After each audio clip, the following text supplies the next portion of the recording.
mesazhet për mbështetje vinëve nga diaspora.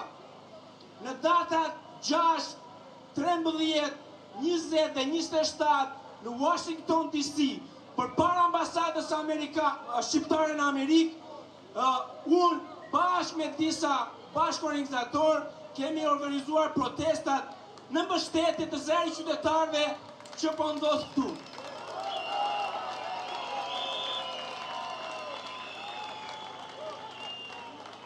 Pjesa e diasporës të bashkuar, pjesa e diasporës që deri dje nuk ka patur një zë të bashkuar, është mbledhur bashkë dhe në datën 11 korrik, po e përsërisem edhe një herë, sepse një kolegu im e përsëriti para 3 ditësh këtë gjë. Në datë 11, New Yorku, Bostoni, Michigani, Washington DC, Philadelphia do të mblidhen në New York për të organizuar proteste në mbështetje të kërkesave që kanë dalë këtu në këtë shesh.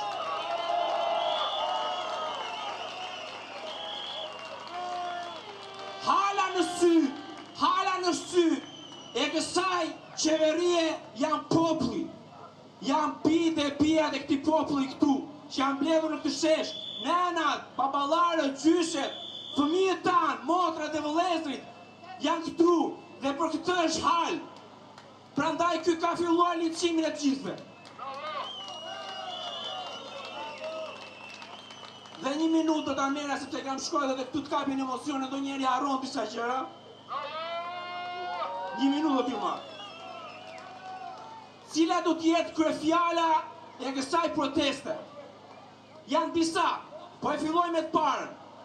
Liria nuk blihet, as shitet. Koha e mashtrimeve mbaroi.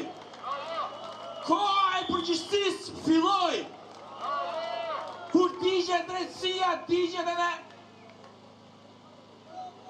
edhe qëndresa është detyrë. Shqipëria nuk ka nevojë për propagandë, por ka nevojë për drejtësi. Nuk duam pushtet për pushtet. Duam shtet për qytetarët. Parat publike nuk janë plaçk. Kush vjedh besimin e popullit duhet për përgjigjet para ligjit. Brezi i ri nuk ka që trashëgoj korrupsionin e brezit vjetër. Jo imitues të së shkuarës, por ndërtues të së ardhmes. Ligji i barabartë për të gjithë. Askush me ligjin. Liria nuk dhurohet, liria fitohet. Koha është tani. Shqipëria e